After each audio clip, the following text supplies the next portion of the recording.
Welcome to my channel. இன்றைக்கி நம்ம multigrain சத்து மாவில் மேங்கோ புட்டிங் எப்படி பண்ணலான்னு பார்க்கலாம். அதுக்கு தேவையான இன்க்ரீடியன்ஸை வச்சுருக்கேன். நம்ம இப்போ எப்படி பண்ணலாம் பார்க்கலாம்.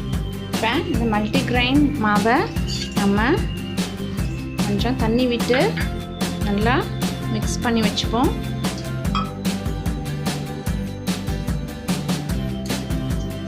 இந்த கட்டியாக இல்லாமல் நல்லா மிக்ஸ் பண்ணிப்போம்.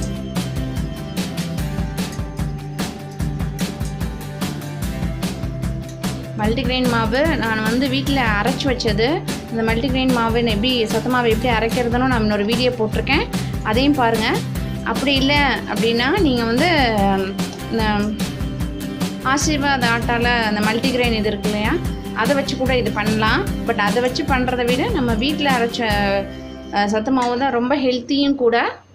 அதை வச்சு நம்ம இப்போ பண்ணலாம். நார்மலாக எல்லாருமே கோதுமை மாவு இல்லை கார்ன்ஃப்ளவர் மாவு அதை வச்சு தான் பண்ணுவோம் ஐஸ்கிரீம். பட் இதில் பண்ணி பாருங்கள், இன்னும் நல்லா டேஸ்ட்டாகவே இருக்கும், ஹெல்த்தியும் கூட.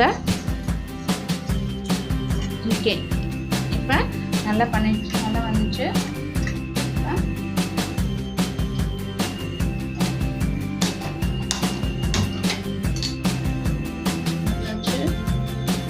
இதில் 4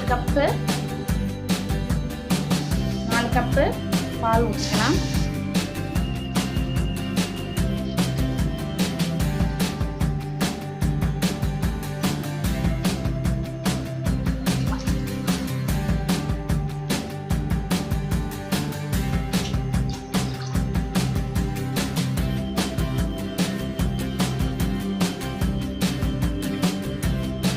இந்த 4th கப்பு வச்சுக்கோங்க. அது நல்லா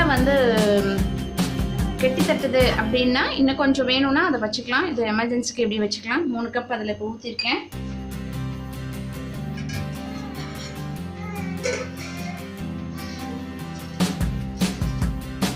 காய்ச்சின பால் தாங்க நான் எடுத்துருக்கேன். ஏற்கனவே காய்ச்சினதுனால நான் இப்போவே அந்த மல்டிகிரெயின் இதை இதில் ஊற்றி கிண்டிக்கிறேன்.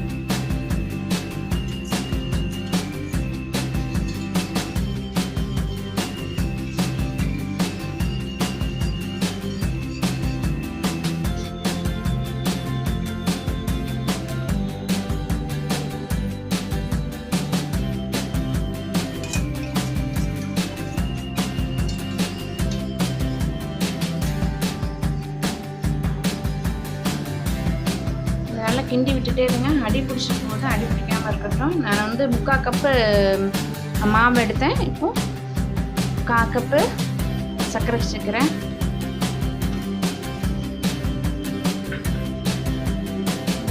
நல்லா அந்த பதம் வர வரைக்கும் நம்ம அந்த பதம் தான் ரொம்ப முக்கியம். ஏன்னா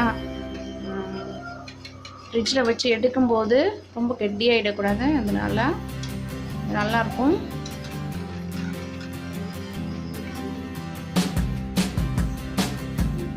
பாருங்க, இப்போது தெரியுதா, இந்த ஒரு பதம் வந்துருச்சு. இந்த பதத்தில்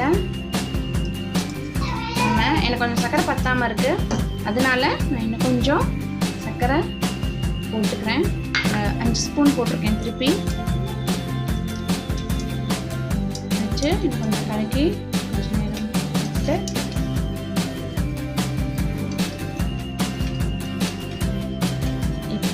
இந்த பதத்தில் அடுப்பை ஆஃப் பண்ணிட்டு ஒரு மேங்கோ எடுத்து நான் இது மாதிரி ஸ்க்ராட்ச் பண்ணி வச்சுருக்கேன். நான் சும்மா கையிலே தான் இதை மசிச்சு விட்டுருக்கேன். ஏன்னா சாப்பிடும்போது கொஞ்சம் மாம்பழம்லாம் வாயில் டேஸ்ட் கொடுத்தா இன்னும் நல்லாயிருக்கும்.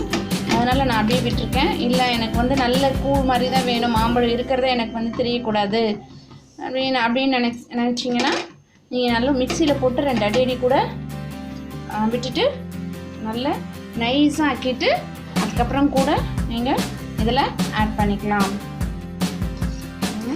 இப்போ நல்லா ஸ்குவாஷ் பண்ணதை இதில் விட்டு நல்லா மிக்ஸ் பண்ணி வச்சுக்கலாம்.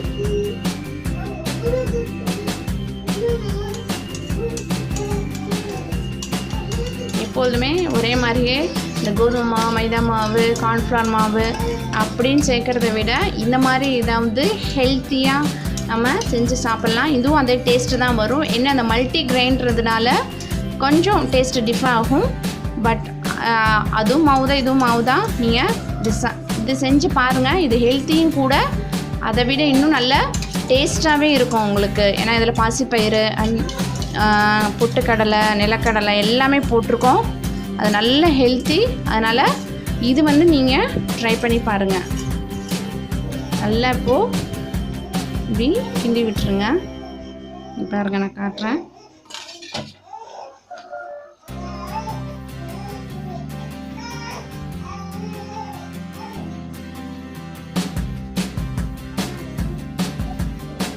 இப்போ பாருங்கள், உங்களுக்கு மேங்கோ இதெல்லாம் பழுப்பது இருக்கிறதெல்லாம் தெரியுதா? இதை அப்படியே இது கூல் பண்ணி விட்டுருங்க. நல்ல கூல் ஆகட்டும். அந்த ஜில்லுன்னு ஆனதுக்கு அப்புறமேட்டு இது எப்படி இருந்தாலும் மிக்சியில் போட்டு இன்னொரு டைம் அடிக்கணும். அப்போ இந்த மாம்பழம் கூட நல்லா மசிஞ்சிடும். பாருங்கள், இப்போ இது நல்லா கூல் ஆகட்டும். ஆனதுக்கப்புறமேட்டு தூக்கி ஃப்ரிட்ஜில் வச்சிடலாம். தெரியுதா உங்களுக்கு? இப்போ மாதிரி வந்துட்டு நம்ம திருப்பி இதை மிக்சியில் ஒரு தடவை போட்டு நல்லா மிக்ஸ் பண்ணி எடுத்துக்கலாம். அதுக்கப்புறம் மிக்ஸ் பண்ணி எடுத்துட்டு திருப்பி இதுக்குள்ளே வந்து திருப்பி ஒரு 5 hours வந்து ஃப்ரிட்ஜில் வச்சிடலாம்.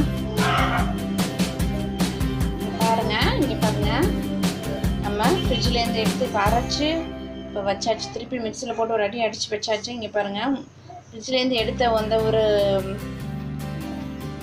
டைப்ல இதுக்கும் நல்ல டிஃப்ரெண்ட். இங்கே பாருங்கள், தெரியுதா? இந்த மாதிரி இது இன்னும் ஒரு 3 hours மட்டும் வச்சு எடுத்துட்டோம்னா, நாங்கள் ஒரு 3 hours மட்டும் நம்ம அதுக்காக வெயிட் பண்ணுவோம்.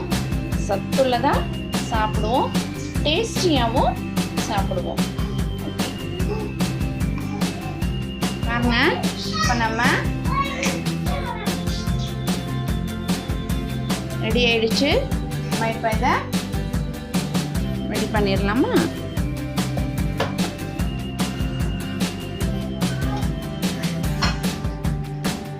ஃப்ரீசர்லேருந்து எடுத்து 2-3 நிமிஷம் ஆயிடுச்சு. இதை கொஞ்சம் கேரமல் விட்டு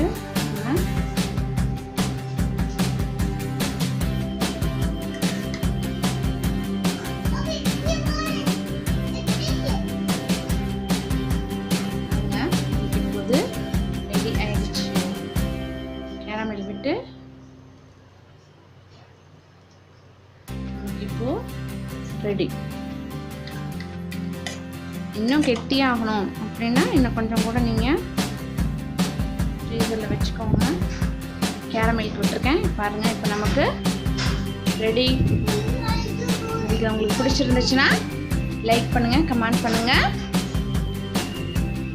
சப்ஸ்கிரைப் பண்ணிக்கோங்க மறக்காமல். நம்ம போடுற வீடியோஸ்லாம் இப்போ நம்ம நிறைய பார்க்கலாம். தேங்க்யூ ஃபார் வாட்சிங்.